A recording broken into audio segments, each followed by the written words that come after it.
My name is Todd Turner. I am founder of CSA Search and Consulting. And today I welcome you to a next edition of our Journey podcast. Today's guest is Bill Polian. And Bill, if you'll give me a second, I want to inform our group about your incredible career and some of the things that you accomplished during your career. And then we're going to have a chat for 15 or 20 minutes about the state of football, not only professional football, but college football. So with that, Bill, you served as a scout. You were a personnel director. And then you were the general manager for 3 different NFL clubs, the Buffalo Bills, the Carolina Panthers, and ultimately the Indianapolis Colts, where you also were the president. You co-founded a league. You were awarded NFL Executive of the Year 6 times. That's pretty good. 6 times NFL Executive of the Year and a member of the Pro Football Hall of Fame. You got a Super Bowl ring. Are you wearing that ring today, Bill? There you go. There it is. Perfect. So just an incredible career. When you think back on your journey, what drew you to sport and in particular to football? Well, Coach K has said this, and I proudly borrow it from him. I knew what I wanted to do when I was about 16 years of age. I played for a coach named Joe Triccario at Mount St. Michael Academy in the Bronx, New York, and I wanted to grow up and be Joe. I would have been very happy to, as my horizons widened a little bit later in life, I would have been very happy to spend my career as a head coach, hopefully at a Division III school, and thought I'd hit the jackpot. I enjoyed working with young men. I love the game. As many of our young people don't know now, but will find out during their journey, that you never know what life's gonna do to you. Strange things happen. You take detours in your careers. You hit bumps in the road, etc. I was fortunate enough to come out of college and go to work right away in coaching. Spent 2 years at Manhattan College, a year at Columbia, and 7 years at the U.S. Merchant Marine Academy, working for Joe Paterno's brother George, which was just a formidable experience for me. It was foundation for everything that I did thereafter. But we got fired after a terrific run there, and I went into the business world briefly, and then my college coach became the personnel director with the Montreal Alouettes in the Canadian League. And he said to me, "You need to be back in football." He gave me a part-time job scouting. And after a season of doing that, he called me. He said, "Come on up. We got a playoff game here. Coach wants to talk to you." So I went up and met with the coach. And he said, "I've been reading your reports," which astounded me. I didn't think any head coach would bother reading my reports. But he said, "There's a real future for you in this business. We'd love to have you in the organization." The coach's name was Marv Levy, and now you know the rest of the story. He brought me to Kansas City with him. Advanced scouts were not common in pro football in those days, but I was one of them. And then went back to the Canadian League when we got fired there as a personnel director in Winnipeg, to the Chicago Blitz as the personnel director, and eventually the interim general manager, to the Buffalo Bills as the pro personnel director, and then ultimately got promoted to general manager. The Hall of Fame is interesting. I have a foolproof way of suggesting how to get there. Make sure that Marv Levy is your coach and Jim Kelly is your quarterback. Peyton Manning is your quarterback and Tony Dungy is your coach. If you can do that, it's a sure ticket there. I've been very fortunate to be around great people in my career. Relationships do mean everything. And you talking through sort of your progression there. Along the way, you raised a family. 3 of your boys ended up in football. What advice do you give parents today who are in this profession, raising families and dealing with all the things you deal with in leadership role? Well, you better have a wife who's capable of doing all the heavy lifting with the family, because in today's world, at the highest levels of football, it's 365 days a year, 24 hours a day. It doesn't stop. I don't think that's necessarily good, but it's the world that we live in, and so mom's got to do a lot of the heavy lifting at home, and that's how the children are. We have 4 children. Our eldest daughter is a teacher here in Charlotte. They've all turned out wonderfully, but that's to the credit of their mother entirely. If you're going in, it doesn't matter what business you're going in. The only thing you can do in today's world is be as prepared as you can be educationally. And that doesn't necessarily include formal schooling. It can be on-job training. It can be internships, whatever it may be. And then do the best you can do. That's all you can do. You can't predict the future, and it moves so rapidly that it's a fool's errand anyway. So, and remember that someone's always watching. You never know who you encounter in your professional life, even as a student, that may come back later in life and be either a plus or a minus for you. So understand that people are always looking every day. Do your best, and then let the chips fall where they may. Yeah. Every day's an interview, no doubt about it. No doubt about it. Well said. So let's talk a little bit about the sport of football. What do you think about the state of the game today? Well, in professional football, in the NFL, we're in great shape. The ratings have never been better. Like everything else in the entertainment industry, which is what top college football and the NFL is, below Division I college football, you're still, thank God, in the education business. But in Division I and the NFL, we're in the entertainment business. What the platforms will be going forward for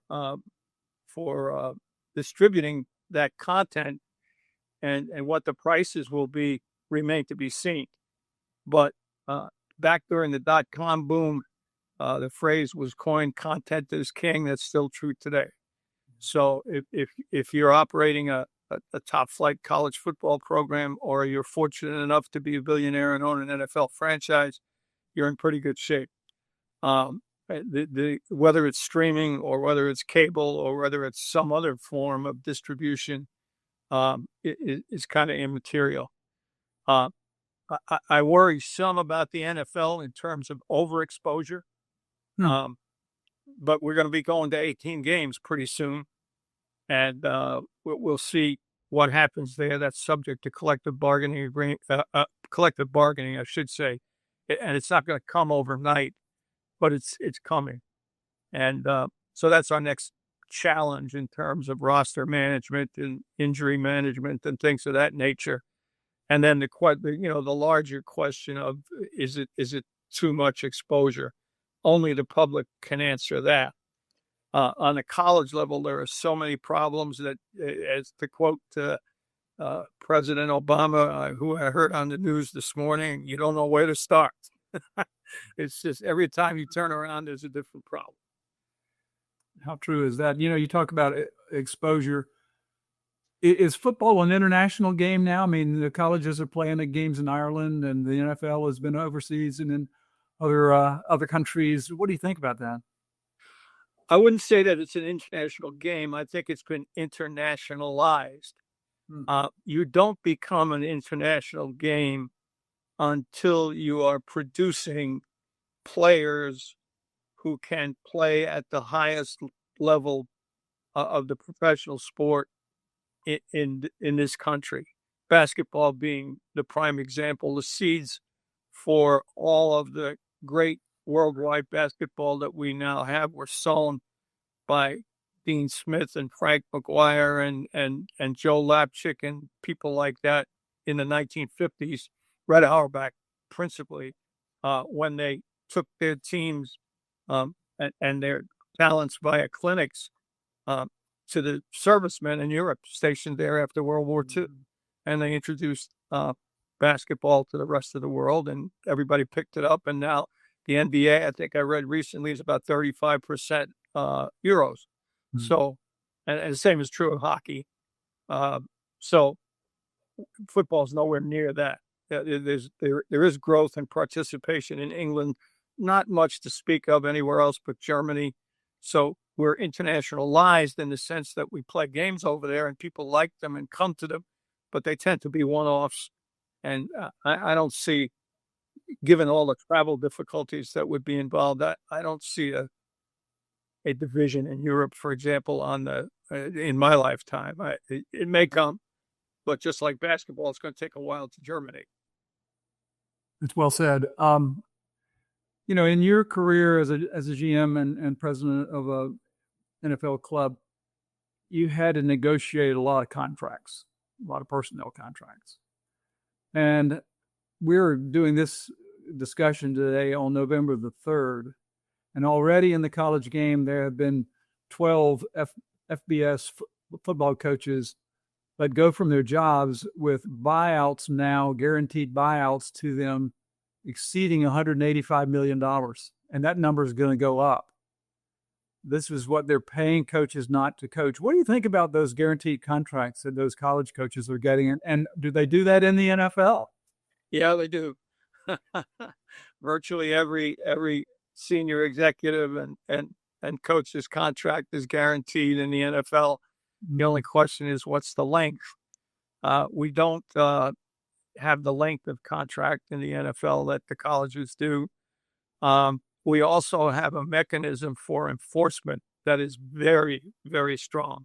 And it is not the buyout that enforces it. It's league rules that enforce it. You can't abrogate a contract. You can't walk away without a formal procedure taking place, which in some cases can include a buyout or a mitigation, but you can't move willy-nilly the way the colleges do. And I would argue, I'm not a lawyer, but like you, we've been around contracts long enough to know how they work. My friend, the late, great George Young, God rest his soul, the general manager of the Giants, used to say, I'm not a lawyer, but I went to law school in the NFL. There's some truth to that. So, as regards contract law, that's for sure.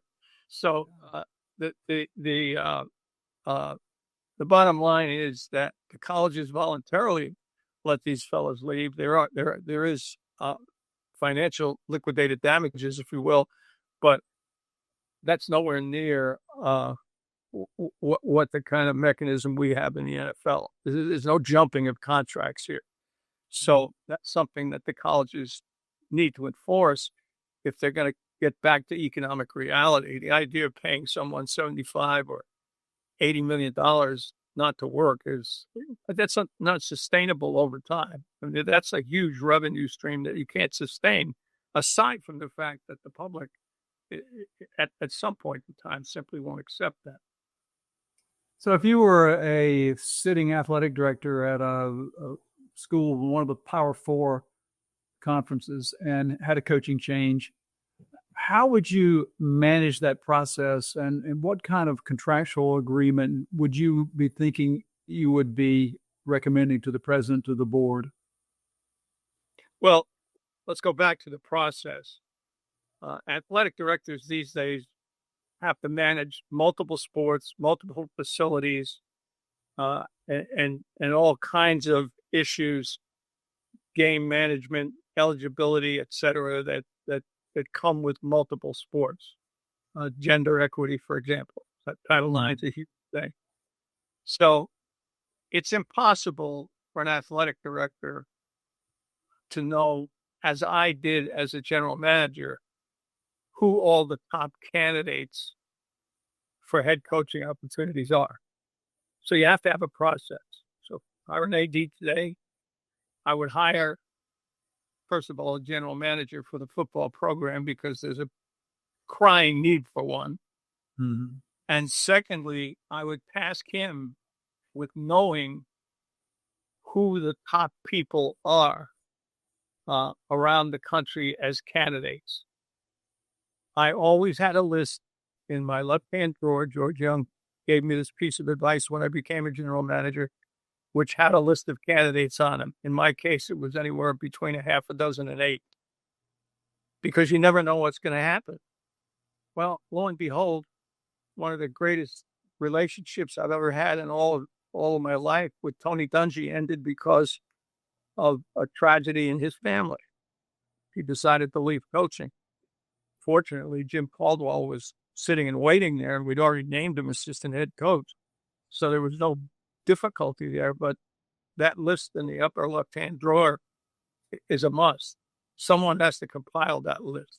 So whether the guy's title is GM or associate athletic director, whatever it is, there has to be an expert on football. And then as to contracts, that pattern bargaining, the agents always go and take the last contract and inflate it by 5%. And if they get that, they're happy. And they take the years and they try to stretch the years by a year or two with each succeeding contract. It's very simple. It's called pattern bargaining. And somehow ADs haven't studied that. And they don't understand what the heck's going on here. They're being victimized by a small group of victimization is a bad choice of words. I apologize, but they're being taken advantage of by a small group of agents who essentially control the market. So, if you're going after Nick Saban today, and Nick has said he's not in the market, so we're not in danger of causing any rumors here, getting into any trouble. But if you're going after Nick Saban, or you're going after one of the top 2 or 3 coaches at the Division I level and trying to get them to move to your job, that may require an extraordinary contract. But what do we have? 9 jobs open right now? Well, there are 12 right now. 12, excuse me. That's right. Okay, so the other 9 don't require that contract. Yeah, It's as simple as that. And are you gonna miss out on a star if you say no to some demands? History tells you no. History also tells you that in this day and age, with NIL and boosters footing so much of the bill, you're not going to have very much chance to succeed anyway. We're talking about guys being fired after 3 years. So it's foolish to simply get caught up in this inflationary spiral. Somewhere, somehow, somebody has to say, no.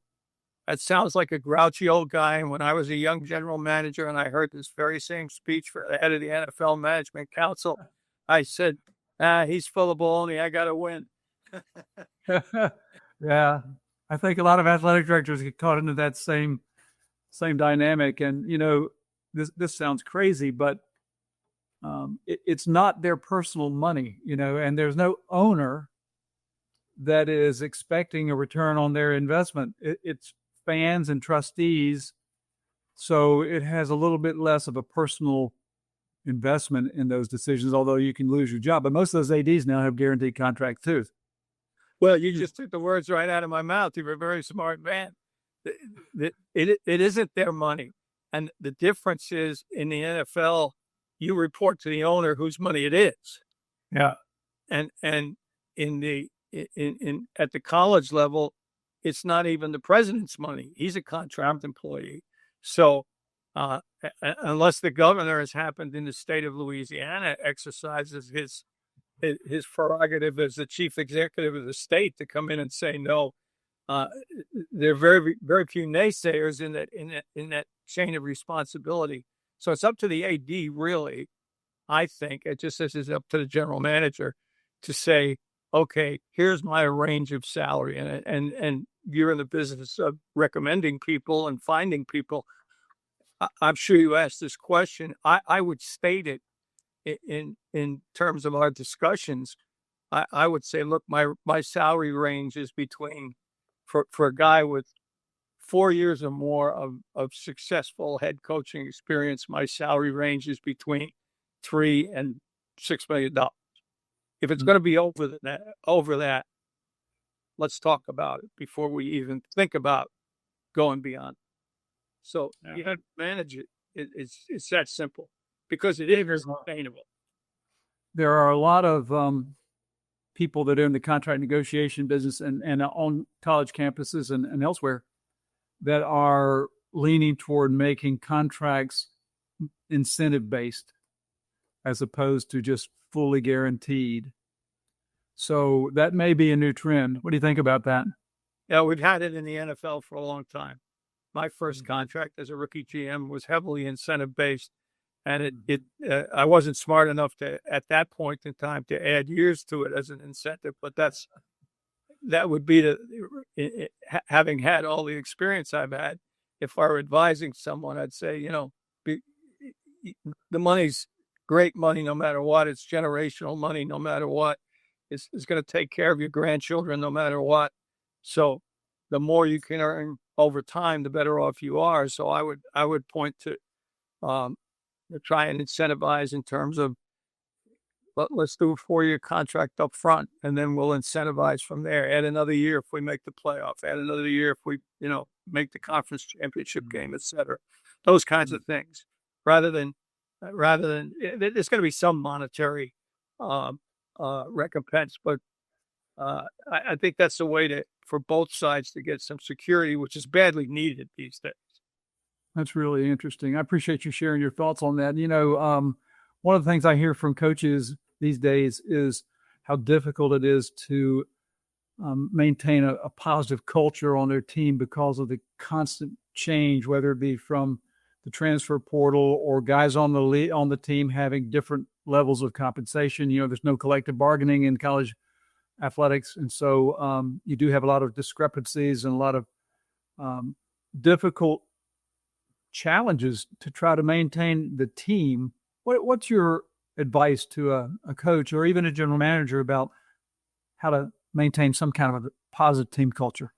Well, let me preface that. Great question, by the way. I'm sorry to take so much of your time, but the preface to this is that ultimately we're going to need collective bargaining. We're going to need a set of rules and regulations that control player movement. And without that, it's chaotic. And that's what we're facing right now. Now, for years, this is not preface, for years, people in the NFL always tried to keep salaries quiet. Because if the left guard didn't know what the right guard was making, then he wouldn't be upset about it. That was the theory. Well, that's long by the boards because there's so many ways for this to become public that you're better off to have complete transparency. So I would say to the team, when I spoke to them at the beginning of training camp every year, you can call the union and find out what everybody's making. And I hope that when you find that out, you understand that we're going to reward people who perform. And if you're in a growth process, that growth will come quickly within 3 years, but you're not going to come in as the highest paid player at your position coming right out of college. That's why we have a rookie wage scale. So everything we do is based on merit. We're not clairvoyant. We're not soothsayers. We can't predict injury. We can't predict some occurrence that causes your performance to plateau or go down. But the bottom line is we do our best for this to be a meritocracy. I guarantee you, no matter where you came from, no matter how wealthy or not your parents are, no matter what your race, creed, or religion is, we only judge you as a football player, as a co-worker, and as a citizen. And we're going to reward those that achieve, and those that don't get as much reward. So if you have a problem, my doors are always open. You can come and talk about it, but that's our philosophy. Now, in the NFL, the union tells every player what everybody else makes. So There's no issue there. They know, they have the information. Mhm. So being transparent about it with the players, I think, is the best way to do it. And then you have to constantly, you can't believe that that you're going to have that one discussion and then it's going to fade into the background. Nor do I believe that you can be anything but realistic about a player's feelings if, for example, he's at school X and he hasn't had playing time and he doesn't like his position coach and he's kind of unhappy because he's not getting playing time and he's always thinking about the fact that the grass may be greener somewhere else, which isn't always true, but the dollars may be bigger somewhere else. Deal with it. I mean, it's just, you can't make that person happy. Yeah. You just have to deal with it. And that means that there's going to be a lot of turnover on your squad every year. And the most important thing you can do as a coach or a general manager at the college level, where you have the final decision on who you're going to offer a scholarship to and who you're going to pay, make sure that those people are grounded in the right values. I hate to use the word character because it carries a negative connotation with it. If you've got good people, I'm borrowing from Bear Bryant now. If you get good people who come from good families, whether it's single parent or not is immaterial. If they come from a good family background, if they have good values, then you're probably going to be okay in the long run. If you're getting people who don't share that point of view, you're probably not going to have a good experience. Yeah. We were exceptionally, with every team I've worked with, and because of Coach Levy and Coach Dungy, they shared this. We were in complete lockstep in this philosophy. We wanted good people. We sacrificed a little on the athletic side to get great people on the intelligence and character side.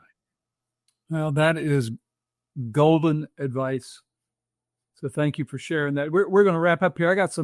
We have some fun here, Bill. I'm going to hit you with some quick fire questions that might require you to give me one word answers. So we'll wrap up with that if we can. Most exciting moment in your sports career? Beating the New England Patriots to go to the Super Bowl with the Colts. That is pretty good. Hard to beat that. Biggest challenge you faced in your career? Rebuilding in Buffalo. It was so far down that one of the columnists in the newspaper wrote, "Let them leave town. They're an embarrassment." Best athlete you ever worked with? Oh, wow. That's a tough one now. Yeah, it is. I would say I'd have to probably give you a 10. So we don't have time for that. I would say have his position, Bruce Smith. Bruce Smith. That's interesting. Yeah. Wow. Okay. This will really be pro at 300 pounds, all world at 265. No one could back him. This will really be hard for you. Best coach you ever worked with? Well, 3 of them. On TV, Tony Dungy, 4 actually. Dom Capers and Jim Caldwell. Jim Moore in that group too. I was fortunate to work with great coaches. I'm sorry to put you in that bind. The best job you ever had? Oh gosh, they're all great.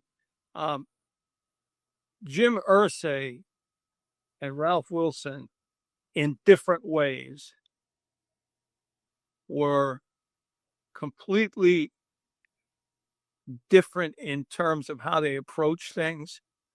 But at the time that I worked for both of them, which was at the beginning and at the end, they were the right people at the right time by far. I learned so much from Mr. Wilson, and Jim was so supportive and such a partner in what we did. It was those were transformative experiences for me. Wow. Okay. I had last 2 questions. the job in any profession other than football that you wish you could have had? I got what I wanted. So perfect. Yeah, I mean, I never wanted anything else. All right, last question. If you could give your younger self any advice at the start of your career, what would it be? Oh boy, that would be a book's worth of stuff. Um, for one thing, take a deep breath.